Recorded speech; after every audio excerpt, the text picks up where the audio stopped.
Olá, bom dia. Estou gravando esse vídeo aqui logo que está amanhecendo o dia antes de eu ir para o trabalho. Eu quero compartilhar com você, não vou enrolar muito, dessa vez eu vou direto ao ponto. Eu estou lendo aqui a palavra de Deus no livro de Gênesis, e Gênesis, né? Não, deixa eu ver aqui, 3 e 4, né? E o Senhor, ele falou profundamente ao meu coração sobre uma questão de desculpas que nós damos para Deus, né? E sobre o arrependimento, o verdadeiro arrependimento, né? Talvez você tenha dúvida, né? Se alguma coisa que você fez, você se arrependeu de verdade ou não. Um dos indícios principais do arrependimento, eu vou falar para você aqui agora, eu não digo que existe coincidência, né? Jesuscidência. Se repetiu, é como se fosse um ciclo que estivesse se repetindo na palavra de Deus aqui no livro de Gênesis, logo no iniciozinho da palavra de Deus, um comportamento que Eva e Adão tiveram, e logo em seguida Caim também teve. E eu vou compartilhar essa passagem aqui com você. Quando eles pecaram, né, quando a Eva desobedeceu, Eva incentivou Adão a desobedecer também, dando fruto para ele, e logo em seguida a pergunta que Deus fez para Adão foi que me chamou a atenção e que eu quero compartilhar com você essa manhã. Está lá em Gênesis 3, depois você confere na sua Bíblia, por favor, tá? Gênesis 3, versículo 9, tá? Deixa eu ler aqui para você, ó. Mas o Senhor Deus chamou o homem e perguntou: onde é que você está?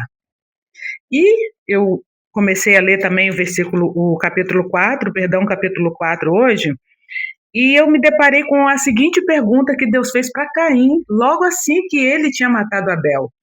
Deus fez a seguinte pergunta para ele: onde está Abel, o seu irmão? Você reparou aqui que Deus ele faz uma pergunta? Deus ele faz uma pergunta, creio eu tenho certeza absoluta que essa pergunta é como se ele estivesse falando assim: e aí, o que você vai fazer agora? Você vai se desculpar ou você vai se arrepender? Porque tanto Eva e Adão quanto Caim, eles começam a dar desculpas, começam a Eva e Adão, por exemplo, né, eles começam a jogar a culpa um no outro. Adão coloca a culpa em Eva coloca a culpa na serpente, e assim começa aquela história toda de confusão de tirando a sua responsabilidade do que cada um tinha feito, né? E com o Caim também não é diferente. Quando Caim, ao invés dele pegar e falar com o Senhor, né, o que ele tinha feito, né? Ele imediatamente ele mente, ele fala não sei, por acaso eu sou o guardador do meu irmão, né? É interessante que Deus, ele tanto na ocasião de Eva e Adão quanto na ocasião de Caim, Deus já sabia o que tinha acontecido, porque ele é onisciente, onipresente, onipotente, então ele já sabia de tudo que tinha acontecido. E ele faz uma pergunta exatamente para ver como é que está o coração deles, para fazer como se fosse um teste, né? E infelizmente todos eles foram reprovados nesse teste. Por que eu estou falando essa história para vocês? Geralmente acontece assim: a gente comete um pecado, a gente desobedece ao Senhor, a gente faz aquilo que não agrada o coração de Deus, e quando Deus nos chama para a responsabilidade, a gente começa a inventar desculpas, começa a falar que fez aquilo por conta de alguma coisa que aconteceu. Eu gosto de falar muito sobre as minhas experiências, porque às vezes a gente traz experiência de outras pessoas aqui, e a gente não sabe exatamente como foi, né? Porque, na verdade, a história sempre tem dois lados. E eu também conto o meu lado da história, né? Eu sei que existe um outro lado também, mas eu estou aqui com muito temor e tremor da palavra do Senhor para poder fazer esse vídeo aqui para você. O meu canal, você sabe que eu falo sobre restauração pessoal, eu não falo sobre outro tipo de restauração a não ser a restauração pessoal, porque eu entendo que a restauração pessoal é a restauração verdadeira e genuína, porque o que Deus tem que fazer no coração de outra pessoa, vocês sabem que eu passei há pouco tempo, né, mais de 4 anos, uma situação de separação, e para mim foi o meu deserto. Eu já havia passado por várias situações na minha vida, morte da minha mãe, morte da minha avó, morte do meu avô, perdi outras pessoas também, passei por várias situações pessoais, financeiras, mas nada me abalou tanto, nada tirou tanta minha paz, quanto quando eu fui abandonada, quando eu fui literalmente trocada por uma outra pessoa, né? Aquilo ali eu passei por um processo de luto, eu não entendia que eu estava passando por aquele luto, porque na verdade nós passamos por um luto e aquilo ali foi o meu ponto-chave de virada de vida, de tomada de decisão. Porque eu nunca fui tão humilhada, nunca fui tão, assim, envergonhada na minha vida quanto eu fui nessa ocasião. Então, é essa experiência que eu trago para você, porque foi a minha experiência. E, na ocasião, voltando lá para o assunto de Adão e Eva e Caim, para a gente não fugir desse assunto, eu tentei dar muitas desculpas para Deus, porque Deus me chamou à responsabilidade. Ele falou para mim, Roberta, e aí, o que você vai fazer agora? E eu tentei, como Adão e Eva também, e Caim, dar mil desculpas para o Senhor. Deixa eu trocar aqui que eu vou ajeitar minha blusa. Eu tentei dar muitas desculpas para o Senhor e falar, justificar, e falar que o outro fez isso, que o outro fez aquilo, e que eu estava inocente naquela história que, na verdade, eu não estava. Quando existe uma separação, quando existe um divórcio, ambos têm culpa, ambos têm responsabilidade sobre a situação, mas geralmente um vai jogando culpa em cima do outro, como fez Adão e Eva, e também Caim, tentando se esquivar da responsabilidade dele, né? E uma coisa que eu quero deixar para você aqui hoje, uma dica que eu quero deixar para você, talvez até um conselho, né?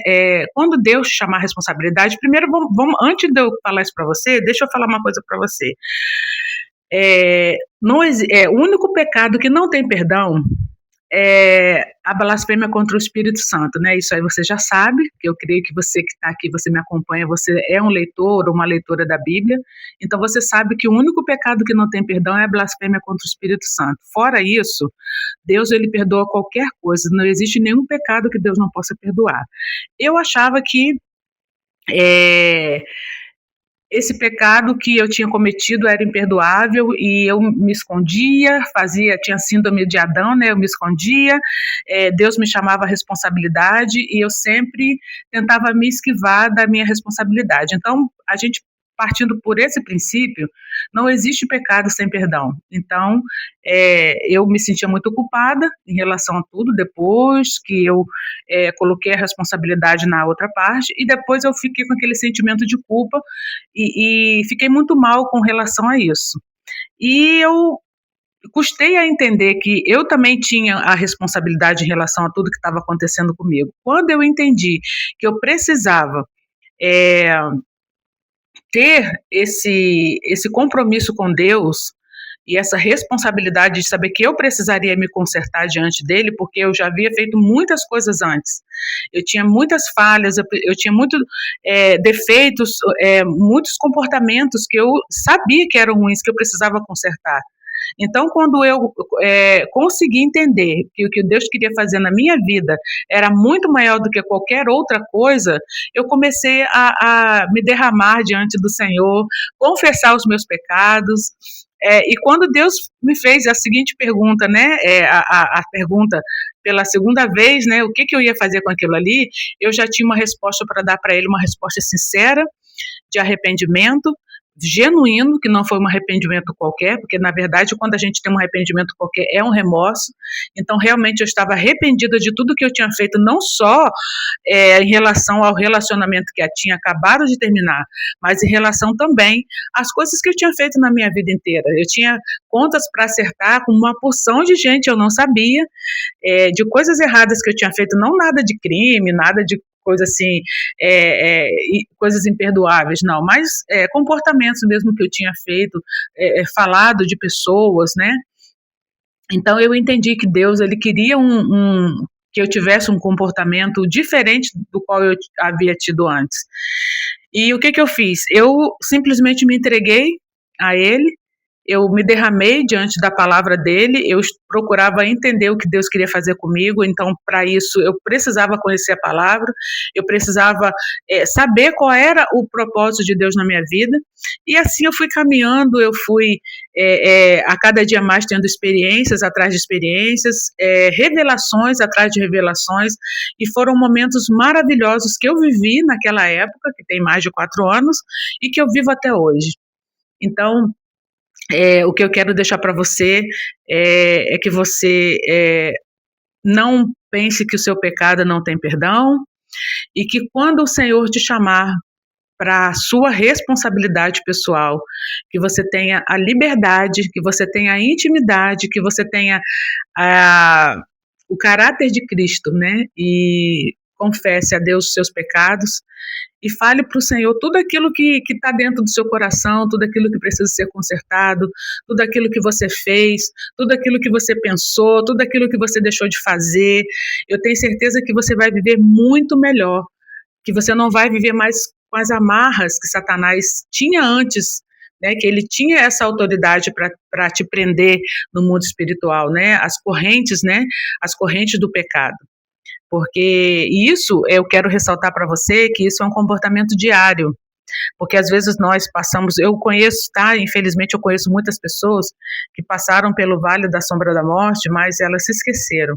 Então eu sempre peço a Deus para me trazer a memória, me trazer a lembrança, tudo aquilo que eu passei no meu deserto, porque não foi pouca coisa. Aqui eu só conto uma parte para vocês e eu tenho certeza que o Espírito Santo vai ministrar no meu coração para que eu conte aquilo que for necessário, mas eu conto uma parte daquilo que passou. Eu passei muitas situações tristes, né, financeiramente falando, socialmente, profissionalmente, e realmente eu não quero passar de novo. Em nome de Jesus, eu não vou passar de novo. E eu realmente aprendi o que Deus queria fazer comigo. E eu sempre falo para você, a melhor restauração para você que me acompanha, talvez você tenha entrado aqui no meu vídeo por conta de um divórcio, por conta de uma rejeição, um abandono, e isso não importa se foi de pai, de mãe, de parceiro, se foi um abandono, se foi uma separação, talvez um trabalho que você perdeu, que também é um campo que mexe muito com a gente fica muito triste quando a gente perde um trabalho, né, no qual a gente, né, tem desejo de ficar. Mas não importa a sua perda, não importa a situação que você tenha passado, são N situações que acontecem na vida da gente e a gente às vezes não sabe o que fazer. Independente do que aconteceu com você. No meu caso, o que me levou para o fundo do poço foi essa separação, né? Mas como eu falei para vocês, eu passei por situações na minha vida anteriores que fui levando, fui empurrando com a barriga, e quando eu pensei que não, eu passei por essa situação específica de separação e aquilo me levou para o fundo do poço. Mas eu já havia passado por várias situações tristes na minha vida. Mas essa em específico foi a que me levou para o fundo do poço. E eu percebi naquele momento que eu precisava de uma ajuda, principalmente uma ajuda do Senhor, que o Senhor me mostrasse, como Ele me mostra até hoje, e depois precisei de ajuda profissional também, ajuda de amigos e amigas, e Deus ele foi colocando cada pessoa no lugar certo, no tempo certo. Mas a restauração verdadeira e genuína que eu precisei, e que eu tenho certeza que você também precisa, é você se reencontrar com Jesus Cristo e pedir perdão para Ele, você não colocar suas desculpas na mesa, é você ir com o seu coração aberto, falar tudo que está dentro do seu coração, falar que você pecou, que você errou, que você precisa de um conserto, que você precisa de uma nova chance, que você precisa de viver uma nova história aos pés do Senhor. É a melhor coisa que você pode fazer da sua vida. E o resto não importa. O resto não importa, o resto Deus ele vai colocando no seu devido lugar, no seu devido tempo, porque a palavra de Deus fala que há tempo para todas as coisas debaixo do céu e da terra. Então que você possa ficar com essa palavra, que essa palavra possa tocar o seu coração e que você possa entender que eu estou aqui para te ajudar a sair desse fundo de poço. O meu nome é Roberta Nasa, eu sou psicanalista cristã, me acompanha lá na minha rede social, no meu Instagram, @RobertaNasa, que eu coloco todos os dias lá uma mensagem do coração de Deus para o seu coração.